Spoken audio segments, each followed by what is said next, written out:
So, Mubin, let me begin with you. Now, when we see, as I just said, when a woman faces adversities of those sorts, and when she faces tragedy, of course, something which she has never expected. So, how does a woman really handle it, first of all? See, when a woman faces a tragedy, the face of tragedy is reflected only through the women. But there is a series of connectivity with the women who are facing this tragedy.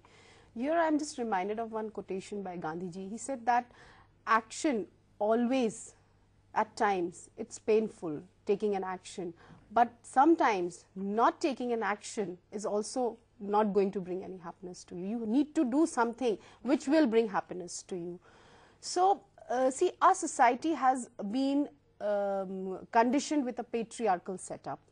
But if you go down the line history, if you see history, if you go down history lanes, you see that anything that had a mass appeal, any movement that had to be brought into activism, any active movement had women as the main volunteers. The women were there who brought those movement into limelight. We have our national movement, we have our international various movement, World Wars, World War II, where women played an important role.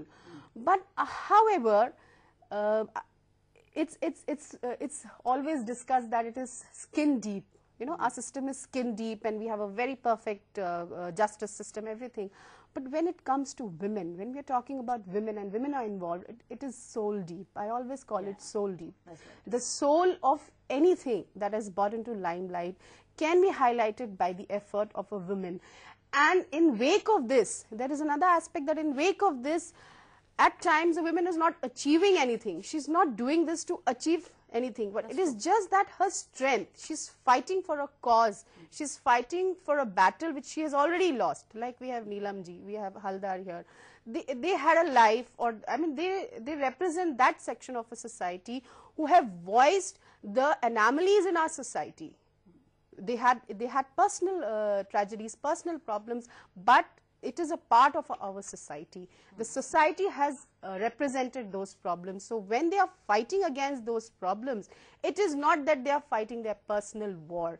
It is the war, or it is the fight that is against the system, against the anomalies, against the problems that is in the society. So it is the responsibility of all the agencies, of all the people of the society as a whole. We as a composite social system, that we stand by them, because they have already lost so much. They are not going to gain that, but they are voicing the losses that is there, the problems that these laws should not be repeated with some other mother, some other daughter, some other daughter-in-law, some other woman. So they are, it's not a personal war that they are doing. It's the war of the society, and they are representing the drawbacks of our society, and we need to stand by that. Well, there are two basic aspects that have to be associated for women development, that is her health and education. Like we have Neelamji, she had to wage this war with the system through going through the procedure of the system. She being an educated lady, she could go through that, but still her struggle was not easy. We all have seen that. And your baby Haldar, she says that ki mujhe gyan nahi tha, and then still she comes out of that struggle, and she carves a niche for herself.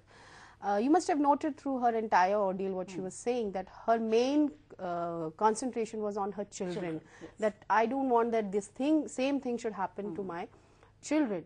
So see, a woman's ideas, her life, her attitude, her actions, everything is centered around the people who are near and dear ones of hers, who are close to her.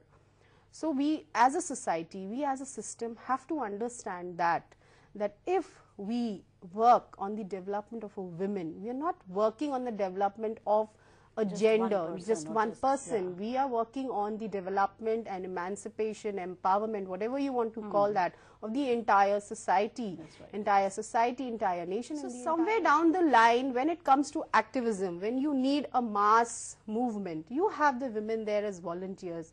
But when it comes to recognition or getting a hold over the power sector, there is a lacunae of women representation. So we need to reach there and we need to work on that. Absolutely. That is very important. Right. And like education, and along with that there needs to be an awareness, awareness of rights. The problem with us women is that we only have awareness of our duties. We are asked to do this, we are asked to perform our duties, be it any place, family, workplace, anything. But we need to have awareness of our rights also. And secondly, a women victim becomes an activist only when she rises above that victimization, you know, because she's having that strength, and that only a woman can have that strength to rise above the tragedy, to discard and to like Neelamji said that there were only two things on her mind: to get justice and to see that her son gets justice. So to rise above that personal tragedy and work for justice, I think that itself signifies the activism of a woman. And apart from that, we need to work on this aspect that despite education, there are certain hindrances that deter a woman from getting the right place wherever she wants to, whatever achievement she wants to do. The problem lies in the fact that we are here with laws made by the men for women. We are here with rules and regulations made by the patriarchal setup for women. Having said that, I don't mean that all men are like that, but there has to be a friendly dialogue between both the genders and consideration. And like earlier we had a caller who spoke, Mr. Jaitley from Bombay, I guess, Mumbai, I guess, he said that there has to be that respect. So respect towards this gender has to be there. Otherwise, even if you don't give her that, she is going to achieve, because she is strong enough. Like I said, she has that soul thick attitude that she's going to achieve whatever she wants to.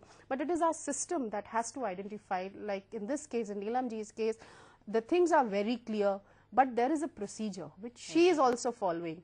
But the problem is that it's taking so long. The time span, a mother who's already lost her son and knows that there's nothing, she's not going to gain anything. It's just that she's fighting for justice. So our system needs to think over this procedure, that why does a rape victim has to wait for so long? Why does a mother has to wait for so long? The justice system has to be based on fast track, and the concept of power and money that we have seen through. I mean, that also has to be taken into consideration. But there is, I guess there is a silver lining in our setup, and I think Neelamji should highlight that is it possible in this scenario of power and money also that justice will prevail or no? I guess that democratic setup still lives on, or no? I think she would be the right person. She didn't meet people who were receptive enough to her problems. I think we need, when we talk about activism, it's not just the NGOs or it's not just the representative bodies that represent social activism. We need to have, as individuals, an attitude and receptiveness towards the problematic areas of our society. Like, it's a very simple case that she wanted to work somewhere. I mean, it's just a guidance anybody could have given her for her children. Like, if a child is there who's coming to work, you just say, no, we would not appoint a child as a maid in my house. Rather, I'll go and I'll put this child in a school. So we as is very correct on this aspect. And I think she very rightly also brought to notice that we need to change the attitude, because there is no honor in killing. How can you ever associate honor with killing? I mean, whose honor it is? Is it the society's honor? Is it the system's honor? Whose honor it is? Because killing itself signifies the end of a human life. How can any human civilization gain honor by, bringing an end to a life? So there has to be, like she said, she had raised a very valid question, that will education only bring that kind of change of mind? Like I earlier said, we need to have that awareness also. And apart from that, there are laws made for women by the patriarchal setup. So women-friendly laws alone do not signify that there is going to be women empowerment. Just the next day early morning you are going to get up and you are going to become empowered. In fact, the fight is going to be more severe and more difficult.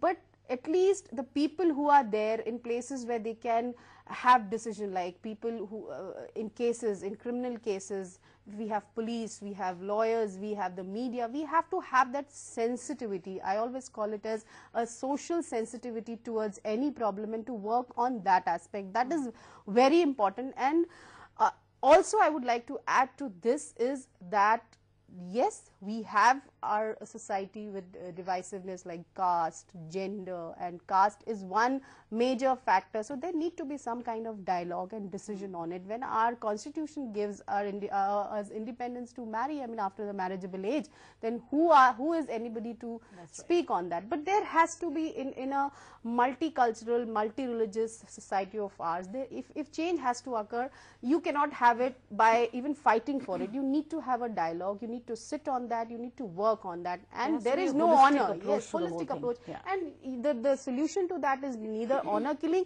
neither change of the law suddenly one fine day. Yeah. There has to be an approach without political political benefit in mind. That is very important. The way she expresses her ordeal, and then her struggle, and then her expression towards the people who helped her out. Right. I mean, it itself signifies that in our society, if we have certain anomalies, certain problems, that struggle is there, but the fight with that struggle becomes easier, or rather little smooth, or rather you feel that you have somebody, like Neelamji said, at times she felt the problem is there, but when she got the support, so that also gave her the courage to go ahead with that. So we need to identify this aspect of our social system, that despite the rules, regulations, laws, police and everything, there is a parallel system that works, that is our society. Right. And the society plays an important role in identifying the wrongs and portraying them as wrongs, and then speaking about it, that this is wrong, what is happening is wrong, and like we see in Jessica Lal mother case, and all these recent cases where there is a mass movement, and people have got support for that, despite the our system, legal system being so strong, but still that fight is long. But however, the strength is kind of proclaimed from these support. When anybody gets a support, like she's in tears when she expresses her gratitude towards the man who helped her.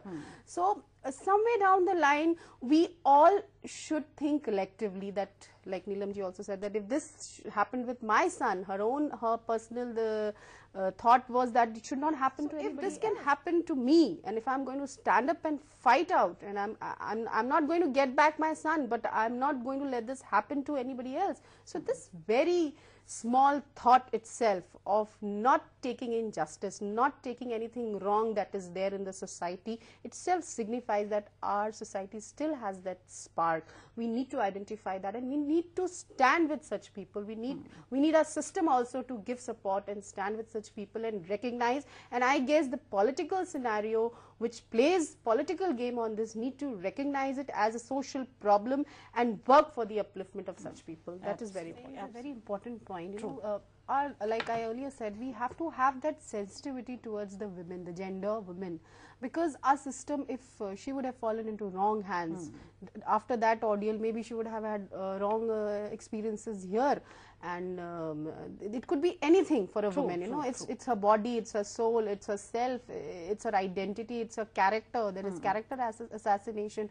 So we need to have the notion of respect, and our system running also on this thought that there has to be a sensitivity towards a woman. If she is raped, she's raped every moment the question is laid to her in the court, or if she is interrogated. So that concept of sensitivity towards a woman has to be there, and that concern has to be taken into account by a system who are dealing with this justice system. They need to understand that a mother who has lost her son, how many years she's going to go up and down the staircase of the court. I mean, it is her belief in that system that is making her do it. So that reciprocation should come, that belief should be strengthened by giving her justice. I think that is very important. Right.